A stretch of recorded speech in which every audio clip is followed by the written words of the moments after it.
Thank you, Peter. All right, before I get started, because this is going to dictate how this goes. All right, we can go over the slides, we can do everything else, or we can get into the secret sauce, which is usually where people want to hang out. All right, how many people have implemented their GRC solution? Show of hands. Implemented, okay, about just over half. How many people are currently evaluating a GRC solution? Still kind of evaluating? All right, fair enough. See, this is what I need to know as we're kind of going through this. So I'll give you a little bit of an overview about who we are from Blue Cross Blue Shield of Michigan. I'm not going to spend a lot of time there. I'm going to talk about our journey. We're going to get into kind of how we built our program in its entirety, some things that you want to focus on. Additionally, we'll get into some key learnings and best practice, and I'm going to try to leave like 10, 15, 20 minutes, depending upon how that's going, to talk. Sound like a plan? Because this isn't so much about what we're doing or how we're doing it, but helping you guys out, okay? Sound like a plan? Everybody good with that? Good approach? Okay. All right, as Peter mentioned, Blue Cross Blue Shield of Michigan, we are one of the largest health payers in the country. We are the largest in the state of Michigan. We are 80 years young this year.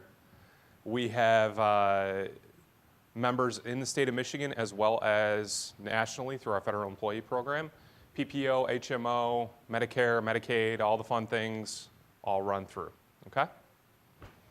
In terms of kind of our business value and realized benefits, I like to hit this right up front. We have 2,000 what we call core users to the solution today of about 10,000 roughly employees and contractors across our enterprise. So we've got 2,000 we call core. Those are people that are in the solution at least annually. Of that 2,000 number, roughly 85% are in at least quarterly. So they're using the solution for something, either a control metric, issue management, risk management, policies, documents, attestations, things of that nature, right? We have everybody in the company that has access, all 10,000 employees and contractors that have access to one thing in our solution, and that is our report a privacy incident. So for our entire enterprise, we report our privacy incidents through a web form that's on the front end of MetricStream. Bet you didn't know you could do that. We did it. So there's a web form on the front end of our case management solution that allows people to report privacy incidents. That's across our entire enterprise. We were able to retire numerous vendor relationships as well as numerous applications that way. All right? Across from a company perspective, we have libraries for things like the Patient Protection Affordable Care Act, PPACA, ACA, Obamacare, whatever you want to call it, it's there. Michigan Insurance Code, we're a mutual insurance company, so we're governed by the Michigan Insurance Code, that's there. HIPAA, High Trust, Model Audit Rule, which is our Sarbanes-Oxley, all there. Federal Employee Program, Medicare Advantage, Medicaid, all within the tool. Now I know I've said a couple things in there that probably people went, ooh. Who here has implemented High Trust for their company? Couple. Implementing High Trust. I'm looking, I know there's some blues plans here. I know you guys are talking, it's coming very regularly, quickly, right? All right, so we have that detail there as well. Before we implemented our GRC solution, I'm gonna get into our full story and journey, but we had decentralized compliance throughout the entire enterprise. We had people that were compliance professionals, managing compliance in some form of complexity throughout the company.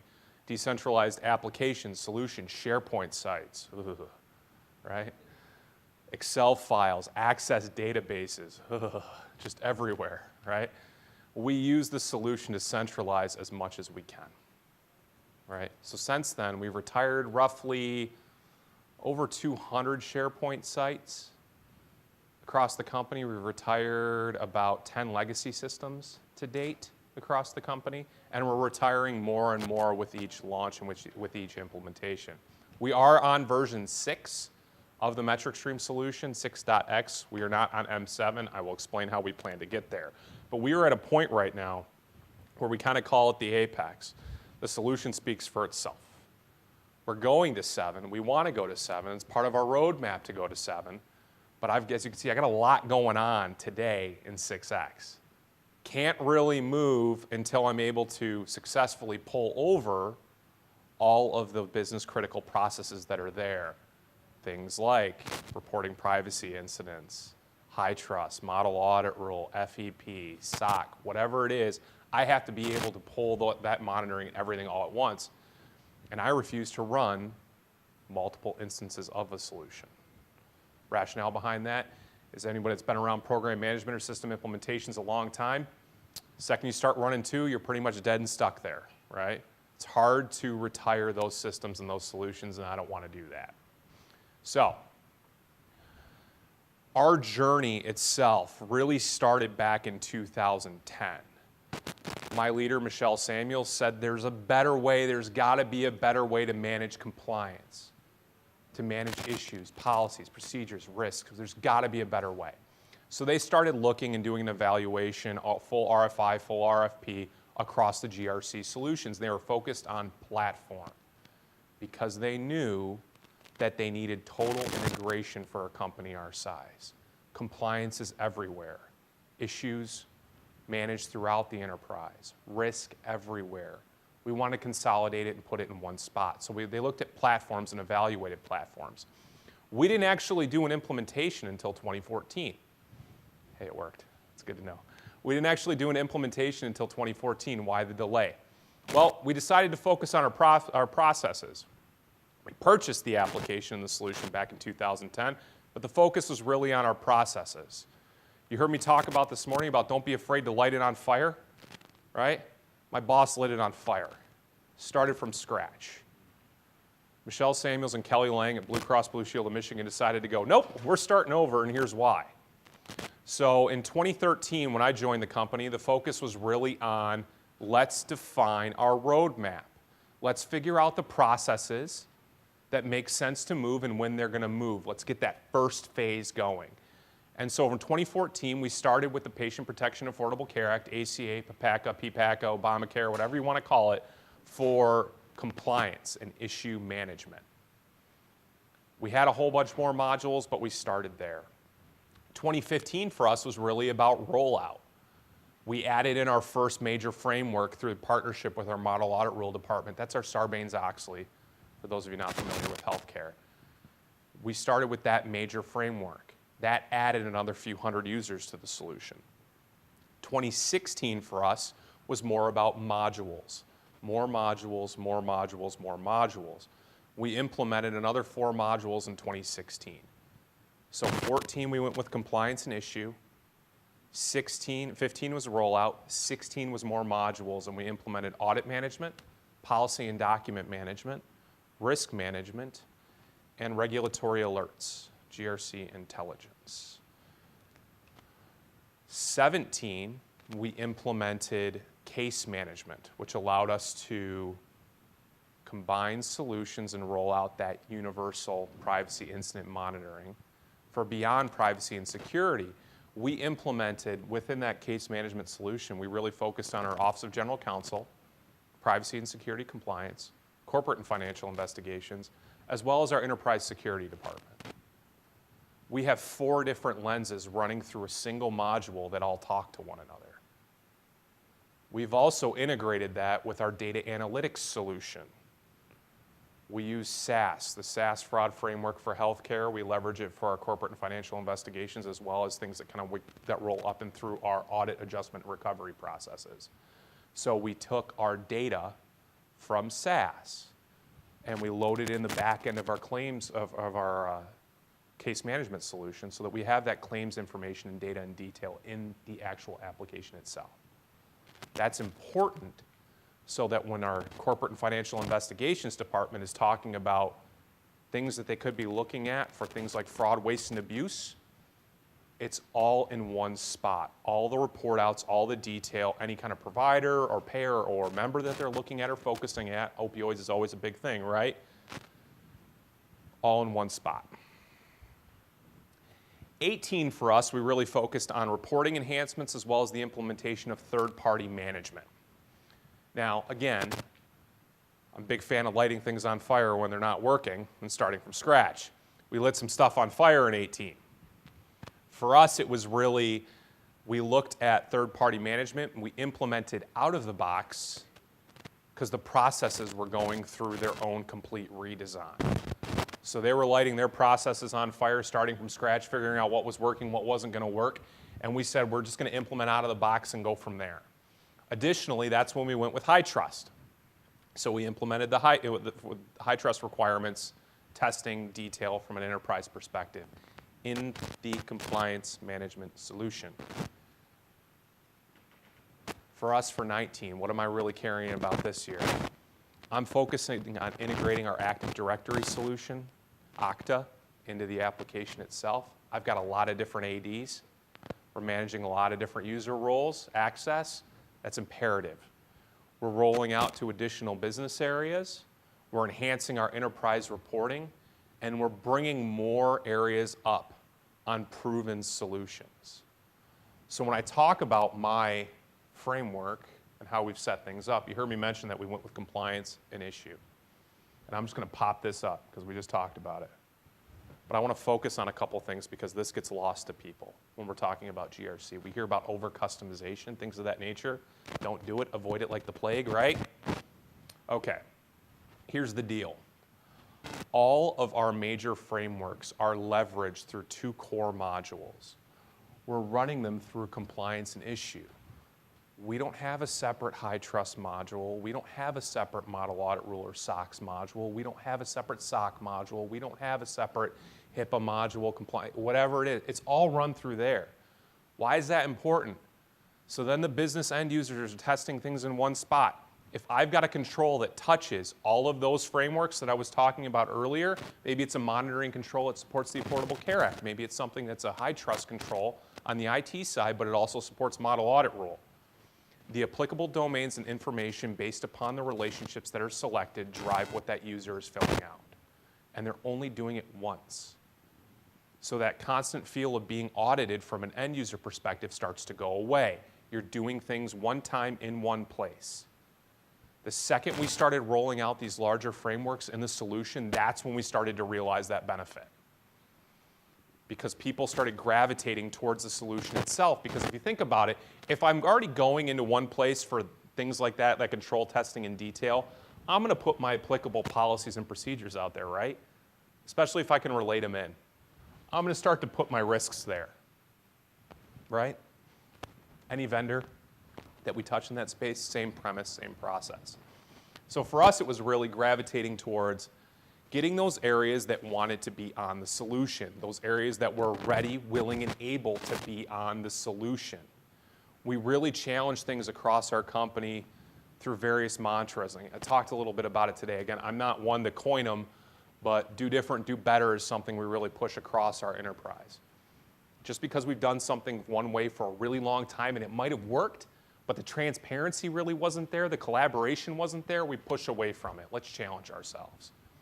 It's a new normal, right? So these are things that we have to be driving towards. So, can you answer the question? Now that we talked a little bit about our program, for those of you that were there this morning, you heard me say this. We don't implement in any area or even start a conversation until we know what the problem is that we're addressing. If you can't answer that question and you're already at the point where you're doing UAT, light it on fire. If you can't answer that simple question and you're at a point where you're training folks and you're doing business readiness, if you're doing business readiness, if you've even remembered to do business readiness, light it on fire because you're going to miss the mark. You need to maintain a sound implementation approach. Focus on those areas that are ready, willing, and able. One, their processes are mature and documented. They're ready to go. Two, they're willing because you're not beating your head up against the wall every single time you're trying to work with them. And they're able. They have resources. They have money if required to be able to support that effort ongoing so it's not falling back on you. We do things very differently at Michigan. We don't have a ton of people supporting an enterprise-wide product.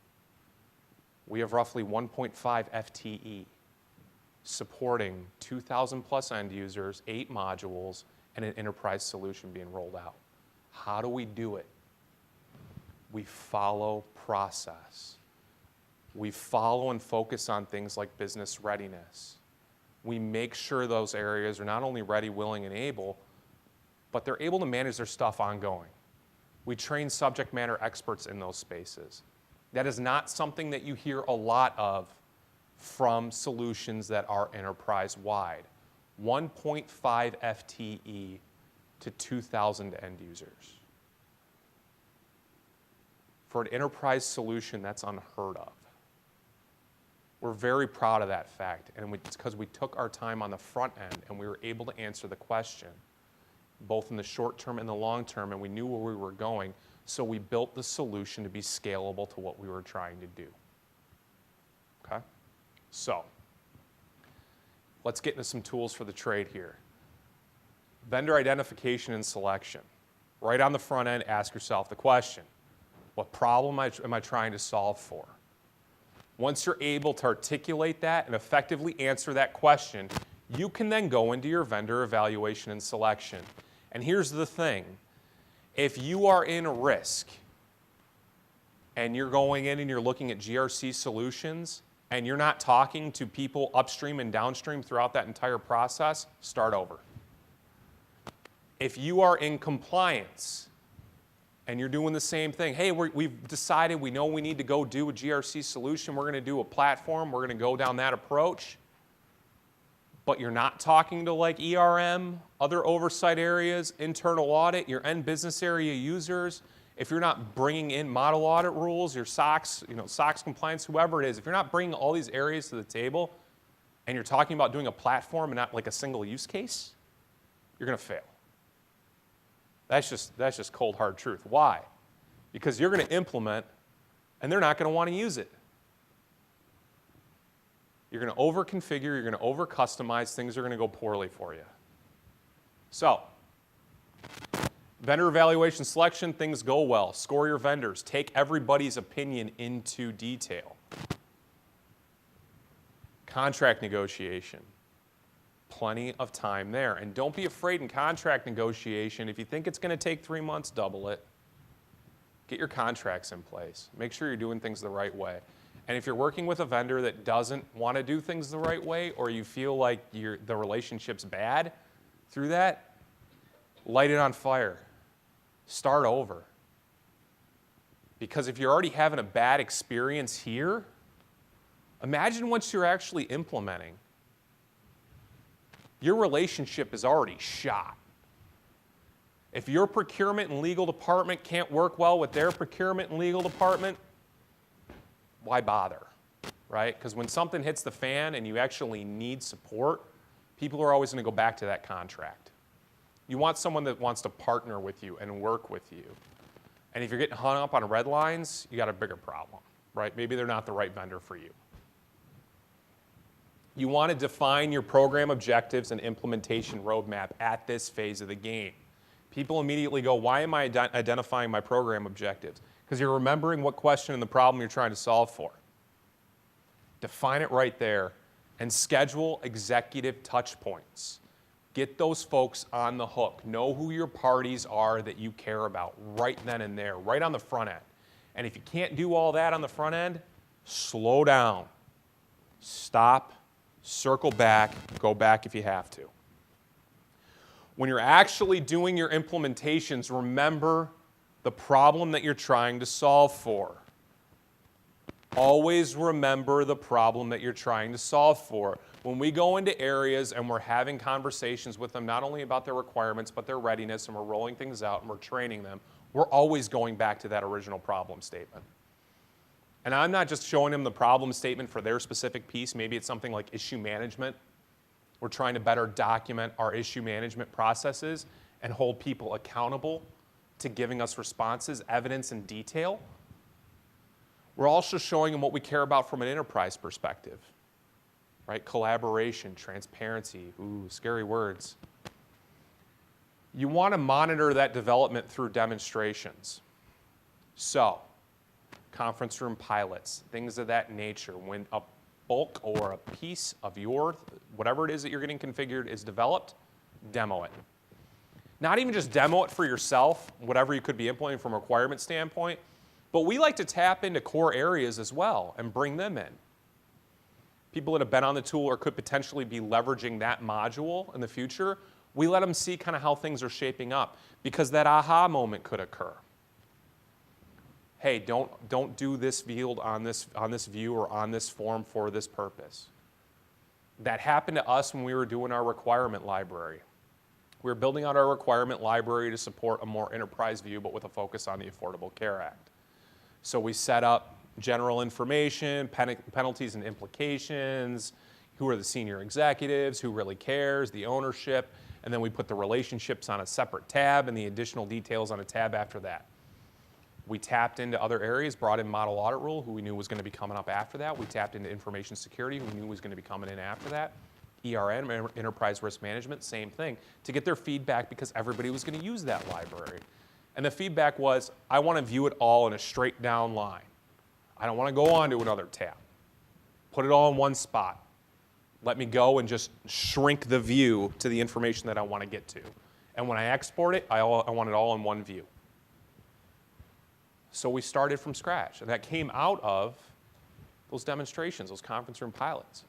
Once you're good there, readiness, business readiness, policies, procedures, training materials, all of it. Do it. And if you're not, you're going to fail. Light it on fire, start over. There's a reason why that thing is red.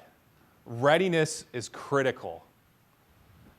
Readiness is more than just, hey, I'm going to train some end users in this. We not only train folks, we do videos, quick reference guides, office hours, ongoing touch points, process-specific detail beyond the general stuff that you might have from a program perspective. All important things. Execute user acceptance testing. Don't you just test the app. On the program side, whenever we're releasing new functionality, we look at it first before we release it to the end users for UAT. We do that for one major reason alone. I don't want the end user to have a negative experience on day one. If there's a problem, a major problem with that development or with that code or with that thing that we're putting in, we'll know because we will have gone through all of this. So we'd know the process, we'd know the requirements, we'd know what the business was focused on through the conference room pilots, through that development phase, right? We have an ability to perform testing before them because I don't want them to have a negative experience. Because if they have a negative experience and you're running into somebody that's just a headbanger, you're setting yourself up for failure again. And if you're testing it at the same time they're testing it and you find things, then you get to pick up the phone and go, hey, don't look at that thing because we found a bug, right? I'd rather release it to UAT, know that something's getting fixed, and look at you on the front end and say, hey, you know that field that you wanted it to be multi-select, currently it's single select, we're aware of it, we're fixing it right now. That builds up the trust with the individuals on the front end, and you're carrying that trust all the way through. Pilot, pilot, pilot, pilot. That gets missed in more areas and more companies and more than just, you think it's common sense, right? I launch a new tool, let's just run something through, let's try it. The problem is people don't build in enough time into their project plan and they rush it. Now I'm implemented, I've UAT, now go, right? Maybe I'm slamming a ton of data loaders in and I'm putting information in and you're just going to start using it. Pilot. The reason why that pilot is critical, not only to find those things that you might have missed through UAT, but it also reinforces your training. It reinforces that readiness that was occurring, that you were focused on diligently. I know we're all focused on diligently doing the readiness, but that allows you to get back to and make sure that your processes are working before you start to roll it out to the greater group. Pilot, pilot, pilot. And then ongoing, update your roadmap, make sure you're able to answer those questions, and don't be afraid that if you realize that you get here, and here you're defining your requirements and you're on an area, if you're there and you're like, man, they don't have policies, they don't have procedures, they don't know their own process, don't be afraid to tell that area, like, let me work with some of your basic base readiness before we go to the system. Document some of your policies, your processes. Make sure that you know what your flow of detail needs to look like from the workflow perspective and move on in your roadmap to somebody else. Somebody that's ready from a system perspective. Because right out of the gate, that area might have been willing and able, but they weren't ready. They didn't have their baseline processes documented. Yeah?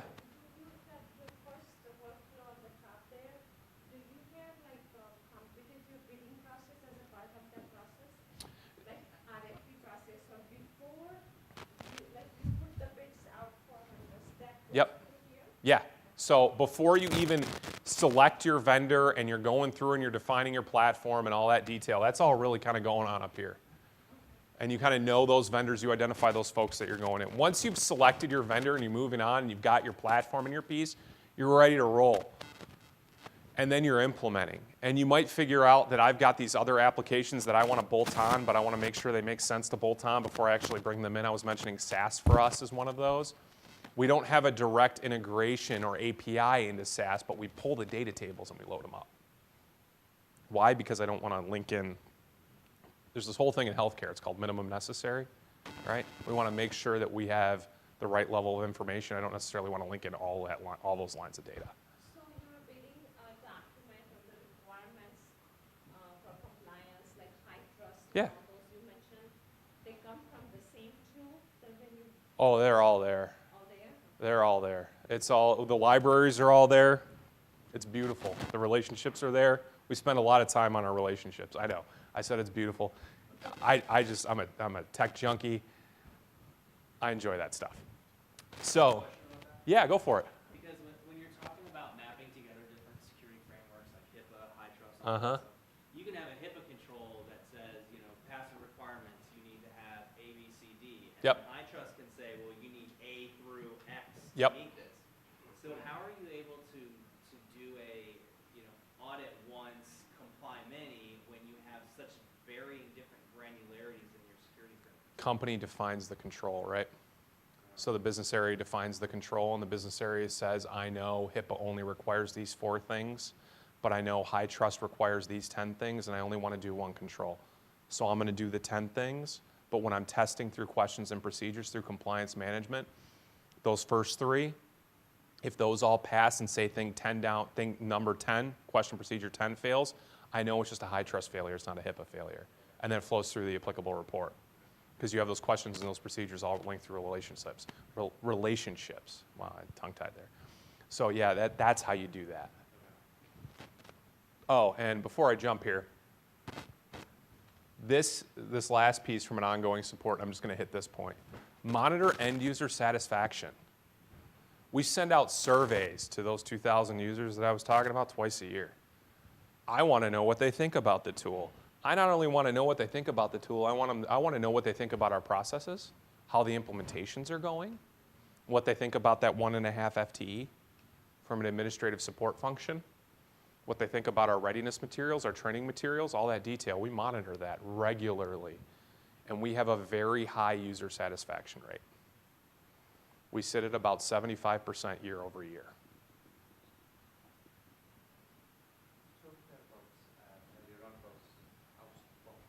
Mm-hmm. And I guess the processes, you're working on your processes. So did you make the processes fit out of the box? So a little bit of both. There are certain things that you can't avoid from a process perspective. Things that, from a regulatory, these things have to occur, right? So sometimes the system is, you have to configure to meet those regulatory type requirements, those things that you really have to do. High trust, as an example, as a framework, makes you score against domains. So we had to configure to make sure that you could score against the domains in the way that high trust wants you to score against those domains and the selections and things of that nature, right? So we had to configure things of that nature. For other frameworks where it's just like, is the control passing, failing? Is it a design op? Is it designing op? Is it designed effectively and operating effectively?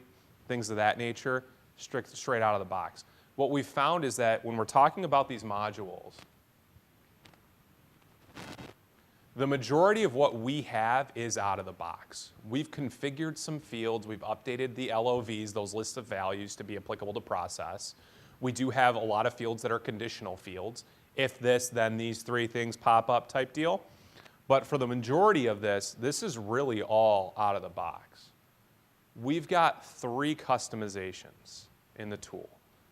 And that's important for me to know as the guy running this, as the application owner, because every time we do an upgrade, a platform upgrade, and I've done 3 of them, I know what has to be unbolted, and then I know what I really have to look at once it gets bolted back on.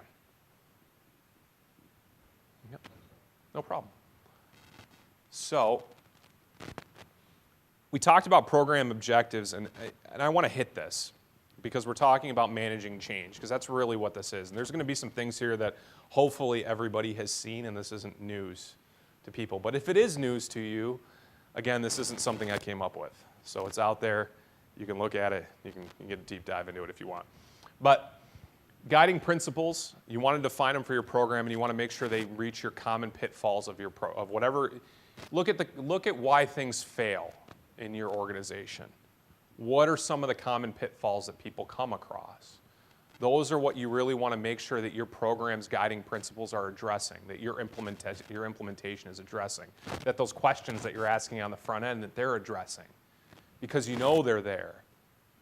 So let's make sure that we're going into them. So we've driven our guiding principles in a couple ways. One, we want to challenge that status quo as much as physically possible. Do different, do better. It's a mantra of our enterprise. It's something that we want to make sure that we're doing in every single implementation. Just because you've done it for 30 years this way doesn't mean you have to going forward. Partnership. It's not just us driving something down somebody's throat. We're partnering with the tool. If I've got to add some additional configurations or some additional reports to meet your needs, I want to do that. Because I want to get as many people on the tool to try to drive that transparency. I don't want other issue management tools popping up in the company. So it's not only just about partnership, but it's about speed of delivery, that speed of onset. What can I do to get it to you quicker, right? Out-of-the-box functionality. Leverage it wherever you can. It makes upgrades easier. It is important. And if you find yourself doing a ton of customization, probably not the right tool for you. But I would also challenge that if you find yourself doing a lot of customizations with a lot of these platform-type applications, it's probably your process and you're doing something wrong. Okay? So challenge that status quo, right? That's exactly what that gets back to. Readiness and maturity, we've been hammering on it. You want to make sure that you're doing it, and you want to focus on those areas that are ready, willing, and able.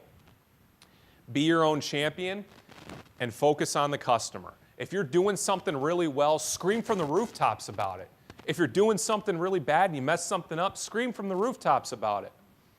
We presented our corporate compliance committee at both the enterprise and subsidiary level. We go to the audit committees. We go to the board. I give updates to my leader on a monthly basis that she goes and talks to our CEO about. We're communicating when we're successful. We're also communicating when we're failing, because that builds trust. You're not going to knock everything out of the park, but when you do, let everybody hear it. And when you don't, let everybody hear it. Be honest. Maintain that trust.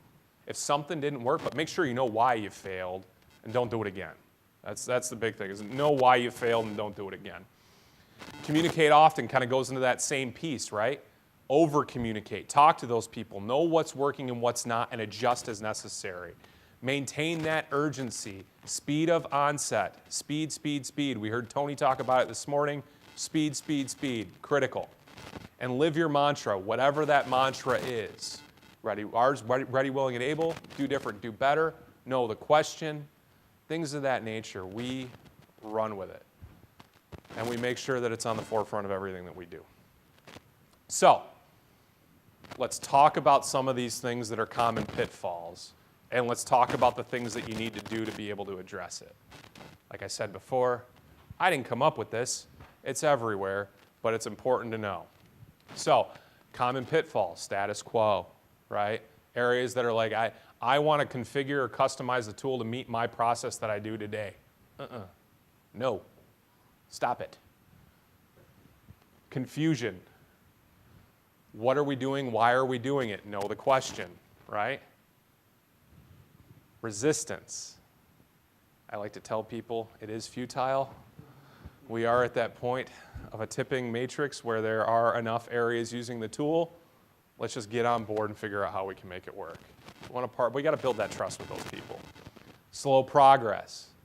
That's because they weren't willing nor able to move forward. Anxiety. What happens to what I was doing before once I go here? Think about robotic process automation and the conversations that we were having this morning, or AI. Ton of anxiety. Ton of anxiety. Frustration. Happens all the time with these implementations, as well as false starts. Because again, that ready, willing, and able kind of captures a lot of these, right?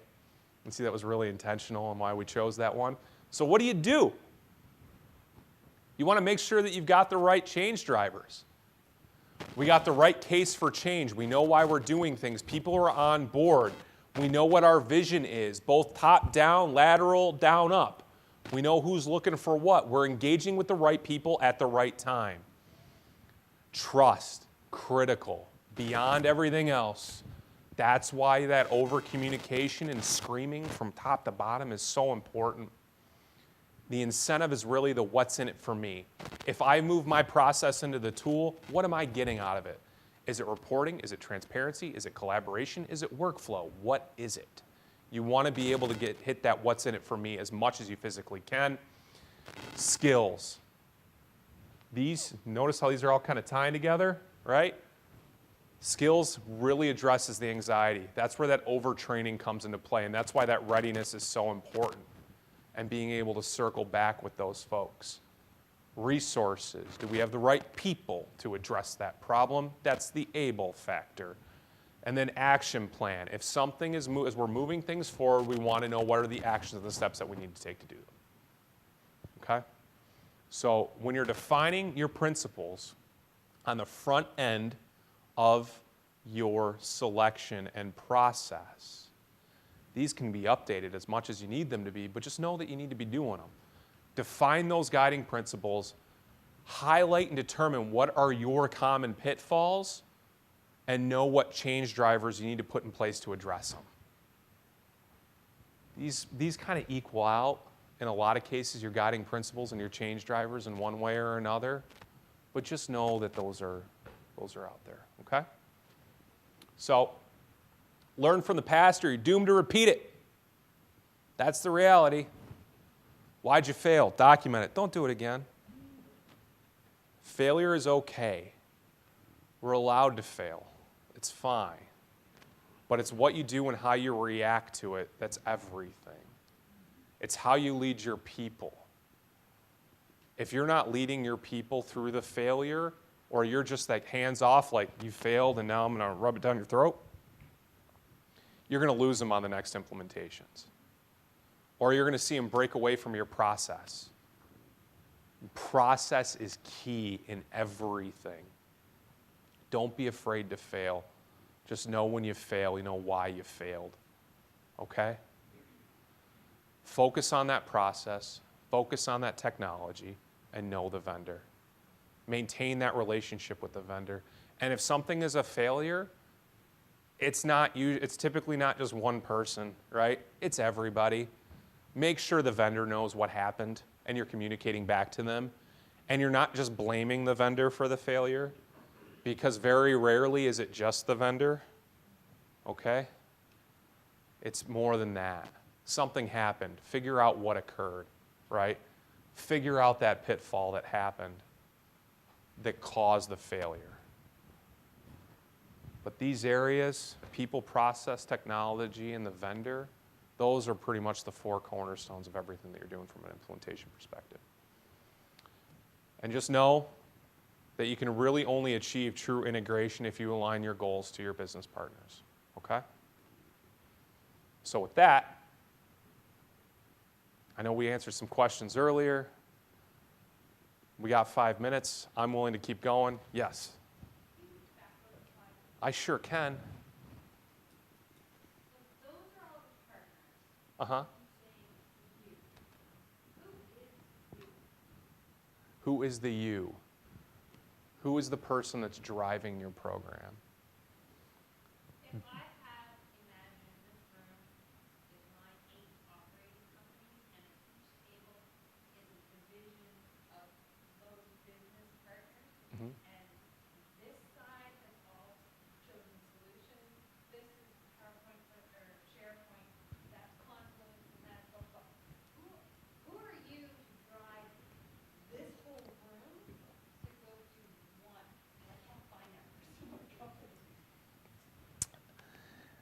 I am empowered by the senior-most executives of my company to do that. So I have aligned very early on. I report to Micheal Samuels, who's the General Auditor and Compliance Officer at Blue Cross Blue Shield of Michigan and all of our subsidiaries. And she reports to Dan Lepp, who's our CEO.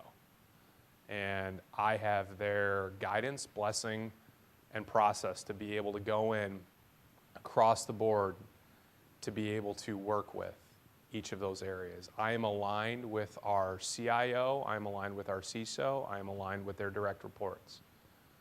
I know from an IT perspective what our vision is, and I'm aligned from an information security perspective to align to that vision. I'm aligned with our CFO and his direct reports, our Chief Risk Officer, our CRO. I'm aligned across the board. I present at the ECOC, which is our executive committee of the chairman. It's all our CEOs, direct reports. And they hear what we're trying to do and why we're trying to do things. And I'm meeting with their folks as something's popping up. I've got IT tapping me on the shoulder saying, hey, somebody's trying to do policy management or issue management or compliance management or anything else. They're going to be reaching out to you, or you just might want to go talk to them.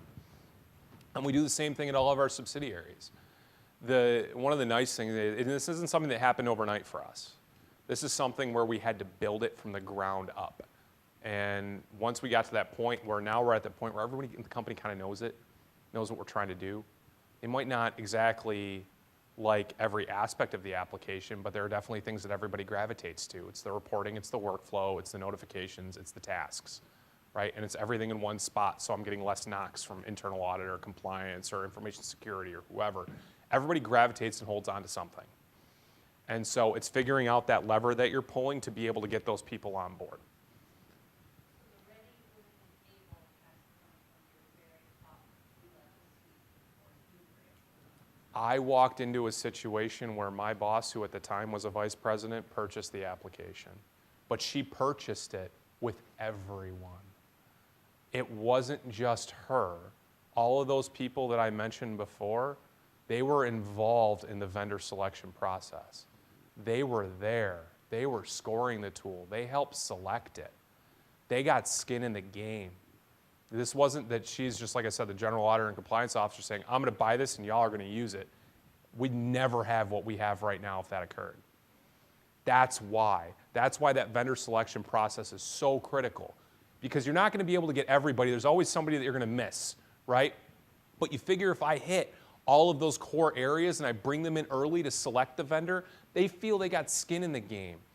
So that when I've got all of these people, or I buy, let's say M&A is a big thing in healthcare right now. So let's say I go buy another company and they're using another tool. Okay, that's fine, but let's talk about what you're using, how you're using it, and what we're using and how we're using it, and we'll figure out if we can do integration or potentially just go forward with this one because it meets the needs of every other subsidiary that we have. So it's getting those folks on board, but it's not like my boss and my CEO went and said, this is what we're going to do and this is why. My boss had the forefront on the front end back in 2010, almost 10 years ago, to get all of those people at the table to pick the vendor. So although I just might be getting to some of these folks now, I'm able to go, hey, remember when you selected? Oh yeah, Gartner and Forrester still rank them as the top. Oh yeah, we're still using all these other areas are using the solutions too. That's how you keep that. Make sense? Mm-hmm. Is this transferable to other Blue Cross Blue Shield locations in other states? I wish. Short answer, I mean, that's the direct answer, right? For those that are plans, right? We're kind of waiting for the association to make determinations on certain things. We are all independent licensees of the association, so we all have our own tools and processes. I will tell you that other plans that are leveraging the solution, we share libraries. Like they'll pick up the phone, hey, before I create the high trust library, can you show me what you guys are doing or how you did it? Hey, before we do this for model audit rule, what did you guys do for this reporting or Medicare Advantage, things of that nature. We share libraries all the time. And we share visions and views, and it's essentially I'll just call my contact at MetricStream and say, hey, make sure they just use this.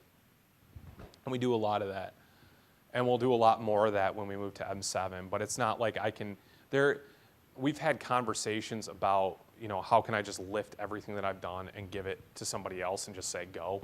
We've had conversations like that, to figure that out, but every company is a little bit different. But we try, as long as you set up the libraries right on the front end, and you're looking at how you're configuring the tool and you're focused more on configuration, not customization, it is easier to take those pieces and put them in other places. And we do that type of stuff. One more question. Got time for one more? Yeah. How was the transition, you mentioned from 2010, that's when you pretty much purchased the tool, Yeah. MetricStream. You didn't really implement it until 2014. Mm-hmm. What was the environment like in 2009 in terms of how many systems you used, to the integration and like the transition? I guess how was that experience for you? Well, I came on in 13, and all I heard were horror stories of attempting to pull data and detail from other apps, or the inability to pull data or detail from other apps and share it across those various business areas and things of that nature. So for us, we've retired to date, like I said, over 200 SharePoint sites, dozen or so applications, things of that nature. And if you think back then, that's really kind of where we were. Everybody had their own tools. Everybody kind of wanted to do their own thing. Some people created their own tools through like SharePoint workflow and things of that nature to get them off the ground before we could implement with them. But it was a disparate, just apps everywhere, app owners everywhere, not a lot of talk, not a lot of communication in these spaces. And back then, you think like 2009, compliance was just kind of becoming a thing, right? Most of it was driven from an internal audit perspective or an ethics perspective or privacy perspective. Compliance really wasn't this big industry as it is now. So it was all over the place. All right, and if any other, I'll gladly hang out here, but I think they're trying to wrap it up. But yeah, Peter, do you want me to do one more, or what do you want? We'll just wrap it up, and we'll talk. How about that? Thank you very much, everybody. I appreciate the time.